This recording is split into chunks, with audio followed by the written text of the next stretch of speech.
পরিচিত মুখ এবং ওনার বিশ্লেষণ আমরা ত্রিপুরার নির্বাচনের সময় আমরা করেছি। যা বলেছেন সব একদম সঠিক হয়েছে, 100% সঠিক হয়েছে। আজকে আমরা দেশের নির্বাচন নিয়ে বিশ্লেষণ করব। দেশের চতুর্থ পর্যায়ের নির্বাচন শেষ, আর আছে 3টি ফেজ। এখন আমরা বিশ্বনাথবাবুর সাথে কথা বলবো যে চতুর্থ পর্যায়ের নির্বাচনে কে এগিয়ে কে পিছিয়ে। বিশ্বনাথবাবু শুনতে পাচ্ছেন? হ্যাঁ, শুনতে পাচ্ছি। রাহুল গান্ধী দাবি করেছেন মোদির খেলা শেষ। মোদি বলেছে যে উনি আরো 400 পার, এবার 400 পার। কি বলবেন? ফোর্থ পেজের ইলেকশন শেষ।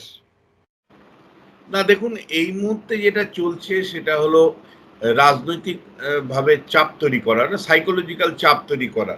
নরেন্দ্র মোদী যেদিন সংসদে দাঁড়িয়ে বলেছিলেন ইসবার 400 পার, সেটাও কিন্তু একটা রাজনৈতিক কৌশলেরই জায়গা থেকে বলেছিলেন, যার উপর ভিত্তি করে তুমি দেখবে যে দু মাস ধরে আমরা শুধু আলোচনা করেছি 400 পাবে কি পাবে না, বিজেপি 400 ক্রস করতে পারবে কি পারবে না।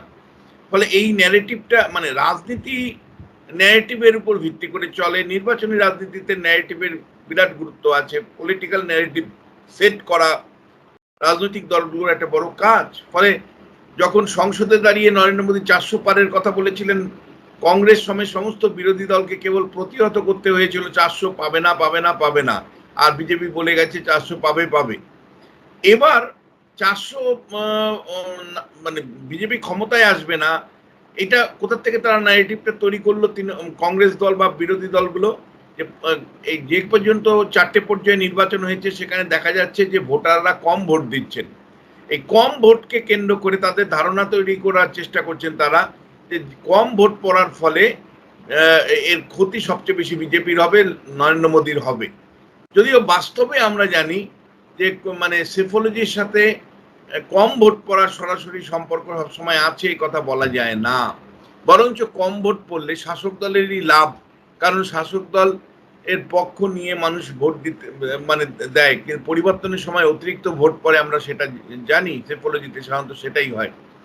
ফলে কিন্তু মানে ভোট কম পড়ার সঙ্গে সঙ্গে রাহুল গান্ধী এবং ভারতবর্ষের এক শ্রেণিক ইন্টেলেকচুয়াল তারা বলতে লাগলেন নরেন্দ্র মোদীর প্রতি মানুষ সমর্থন জানাতে আসছেন না, নরেন্দ্র মোদী হেরে যাবে, এরকম একটা ন্যারেটিভ তারা তৈরি করবার চেষ্টা করেছেন। যদিও ভোট অনেক সময় দেখা গেছে কম ভোট পড়লেও শাসক দল জয়ী হয়েছে, আবার বেশি ভোট পড়লেও শাসক দল জয়ী হয়েছে। ফলে সরাসরি ভোট কম বা বেশি পড়লে শাসক বা বিরোধী সুবিধে বা অসুবিধে এইরকম কোনো ন্যারেটিভ তৈরি করার মতন জায়গায় কিন্তু আমরা সেফোলজির চর্চাকারীরা নেই। কিন্তু তারপরেও এই ন্যারেটিভটা দাঁড় করানোর চেষ্টা করা হচ্ছে। বাস্তবে আমি তোমাকে খুব পরিষ্কার করে বলছি যে বিরাট কোনো পরিবর্তন ইতিমধ্যেই হয়েছে এমন একেবারেই নয়। মানে সমস্ত ন্যারেটিভটা চেঞ্জ হয়ে নতুন কোনো ন্যারেটিভ এই নির্বাচনে উঠে এলো এবং নরেন্দ্র মোদীর পরাজিত হলো বা বিরোধীরা জয়ী হলেন, এমন একেবারেই নয়। আমি শুধু তোমায় বলতে চাই যে 2019 সালের থেকে যে রাজ্যগুলোতে সামান্যতম একটু পরিবর্তনের সম্ভাবনা দেখা দিচ্ছে, সবগুলো রাজ্যে পরিবর্তনে মানে নরেন্দ্র মোদীর জন্য সবগুলো নেগেটিভ পরিবর্তন হচ্ছে তাও নয়, কোনো কোনো রাজ্যে নরেন্দ্র মোদীর জন্য ইতিবাচকও আসছে। আমি শুধু একটা সম্ভাব্য অবস্থান আমাদের বন্ধু বান্ধব যারা ওখানে কাজ করছেন বিভিন্ন রাজ্যে তাদের সেখান থেকে বলছি। কর্ণাটকের ক্ষেত্রে এটা ঠিক, কর্ণাটকে কংগ্রেস সরকার কয়েক মাস আগে গড়ে উঠেছে, তুমি জানো। কংগ্রেস সেখানে একটা রেজিস্ট্যান্স দিচ্ছে, কংগ্রেস সরকার সেখানে 8 থেকে 10টা সিট কংগ্রেস মানে অতিরিক্ত জয়ী হতে পারে। মানে গত 2019-এর থেকে কর্ণাটকে 8 থেকে 10টা সিট বিজেপির কম হতে পারে। রাজস্থানে 2 থেকে 4টে সিট বিজেপির কম হতে পারে। মহারাষ্ট্রে এবার মানে শিবসেনা ভেঙে গেছে এবং শিবসেনা একাধিক জোট তৈরি হওয়ার ফলে মহারাষ্ট্রে কিন্তু বিজেপি একটু বেকায়দায় আছে, 10খানা আসন সেখানে কমার সম্ভাবনা আছে। হরিয়ানাতে 2টো আসন কমার সম্ভাবনা আছে। অরবিন্দ কেজরিওয়ালের মুক্তির পরে দিল্লিতে ভাবাবেগকে কেন্দ্র করে দিল্লির 2টো আসন কমার সম্ভাবনা আছে। বিহারের ক্ষেত্রে 6 থেকে 7টা আসন বিজেপির কমার সম্ভাবনা আছে।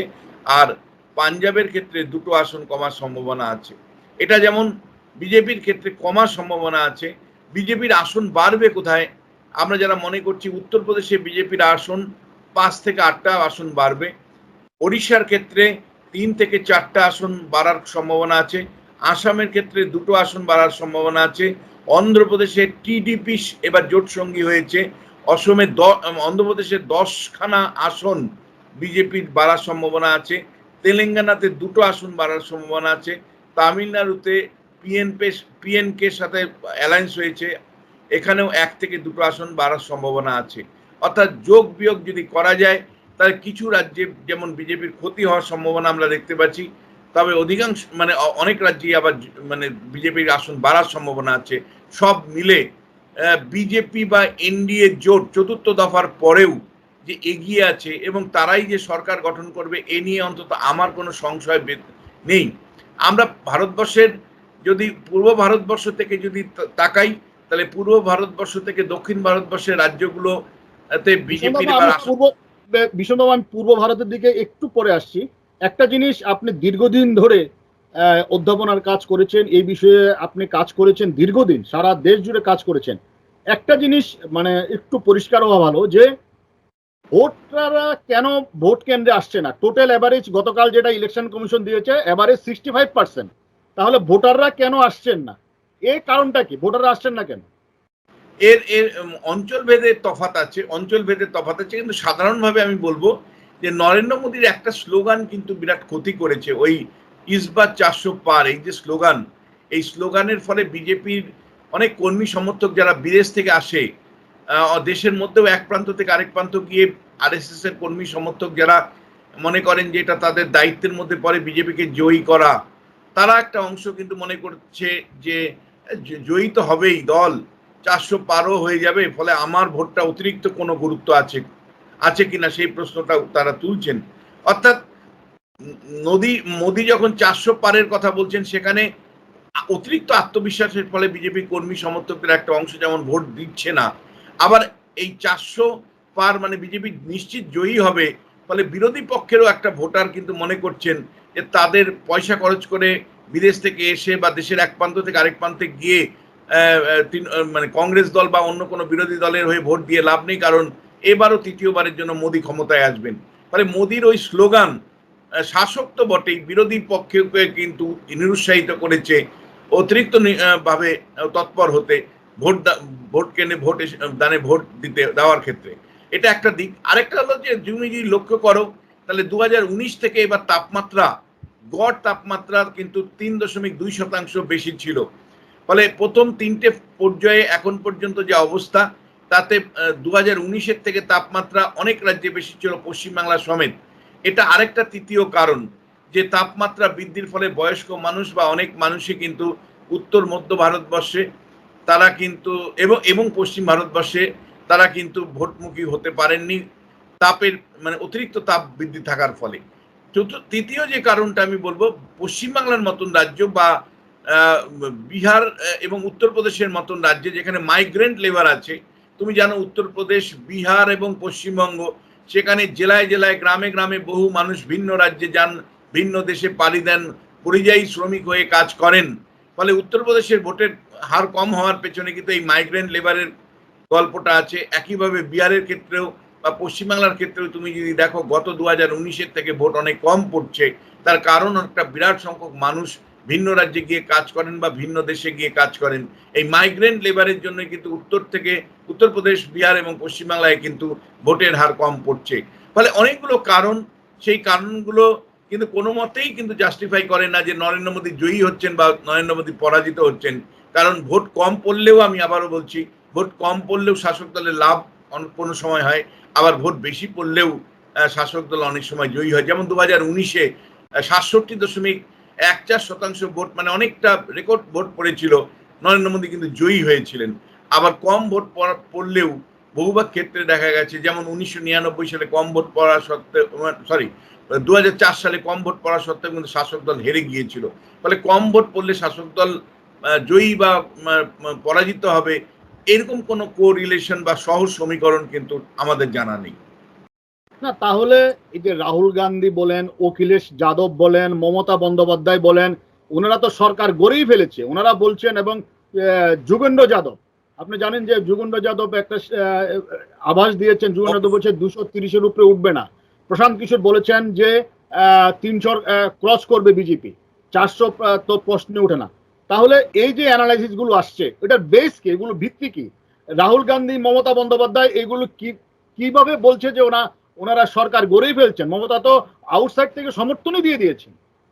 দেখুন, রাজনৈতিক নেতারা শেষ পর্যন্ত লড়াইটা চালিয়ে যাবেন, তার কর্মী সমর্থকদের মনোবল বাড়াবেন।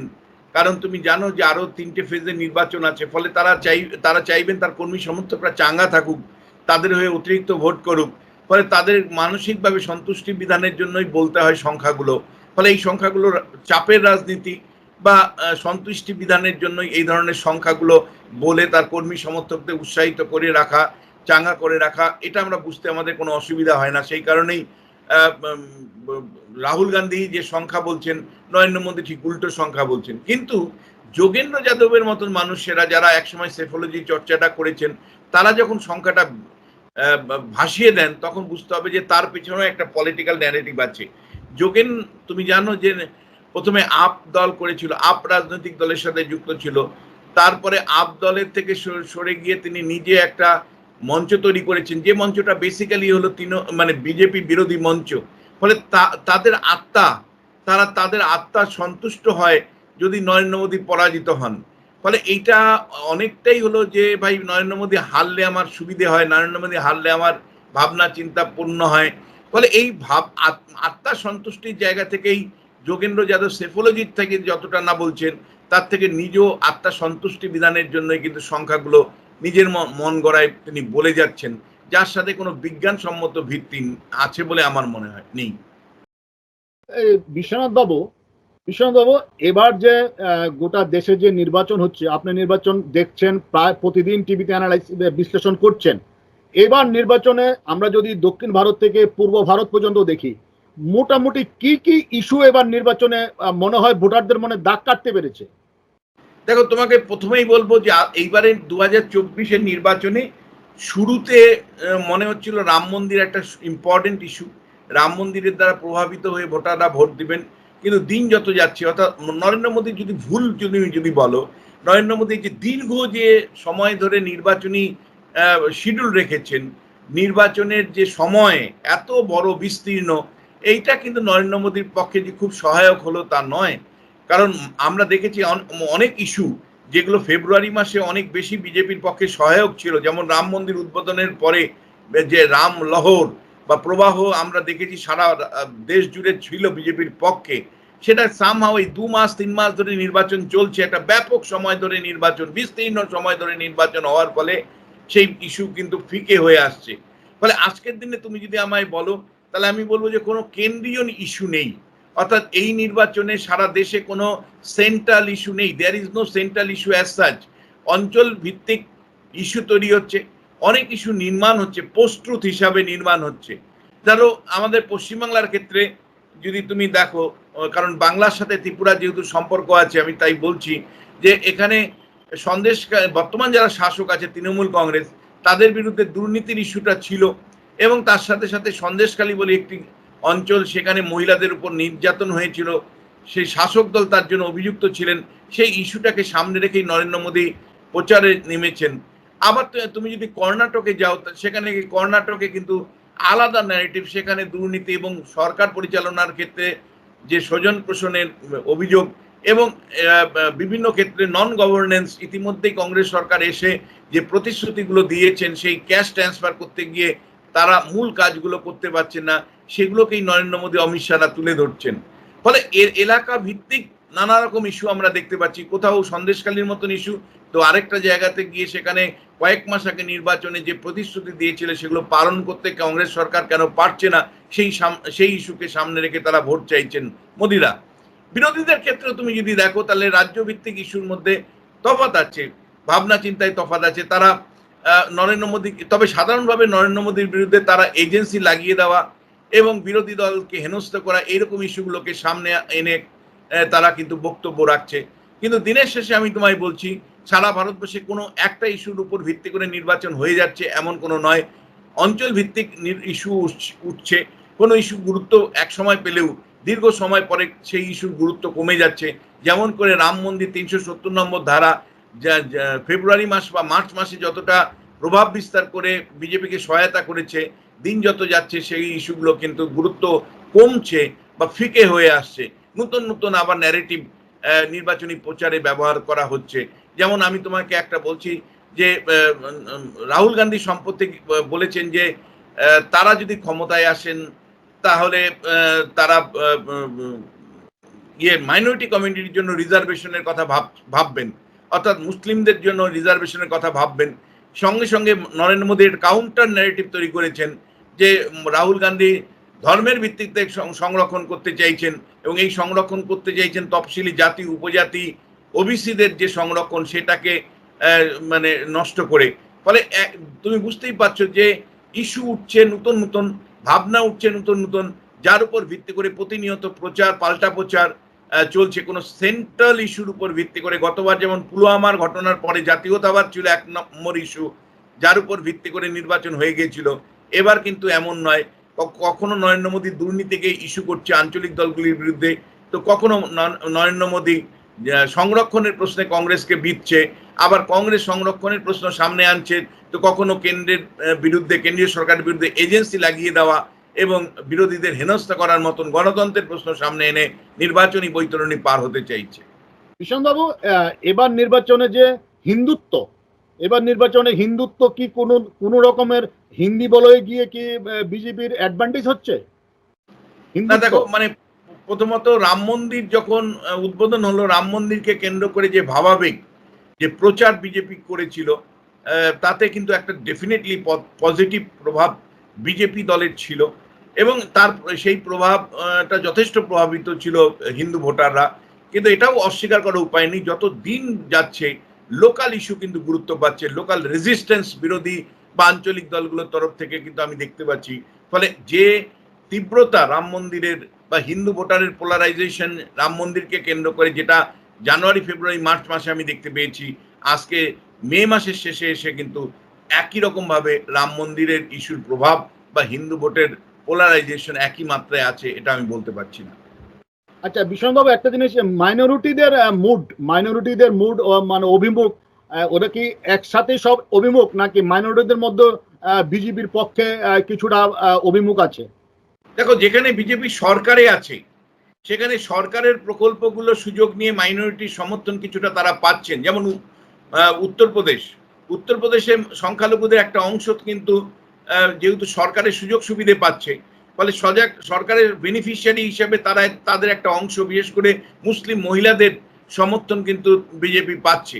কিন্তু সেটা খুব বিরাট কোনো নয়, সংখ্যাটা যথেষ্টই নগণ্য।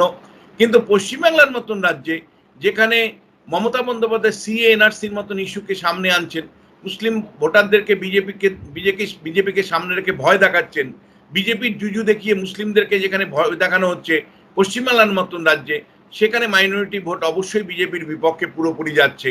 কিন্তু বিজেপি যেখানে সরকারে আছে, সেটা মধ্যপ্রদেশ হতে পারে, উত্তরপ্রদেশ হতে পারে, অন্য যে রাজ্যগুলোতে আছে, সেখানে মাইনরিটি ভোটাররা যেখানে সুযোগ সুবিধা সরকারের পাচ্ছে, সেই কনটেক্সটে কিছু একটা অংশ অন্তত মাইনরিটি বিজেপিকে সমর্থন করছে। কিন্তু যে রাজ্যে ক্ষমতায় নেই বিজেপি, সেখানে কিন্তু মাইনরিটিদের বিরোধীরা ভয় দেখিয়ে হোক বা সন্ত্রস্ত করে হোক, বিজেপিকে সামনে রেখে জুজু দেখিয়ে তারা কিন্তু মুসলিম ভোটটাকে বিপক্ষে পরিচালিত করছে। অর্থাৎ সেখানে বিজেপি কিন্তু মাইনরিটি ভোট পাচ্ছে না, যেমন পশ্চিমবাংলায় পাচ্ছে না। বিশ্বনাথবাবু, আমাদের আলোচনা প্রায় শেষের দিকে, কিন্তু একটা জিনিস আপনাকে কিছুদিন আগে যারা ইন্ডিয়াতে এক্সিট পোল করেন যেসব সংস্থাগুলো, তাদের কয়েকজনের সাথে আমার ব্যক্তিগত পরিচয় আছে, ব্যক্তিগত সম্পর্ক থেকে আমার কথা হয়েছে। আমি এই মুহূর্তে নাম বলছি না কোন কোন সংস্থা।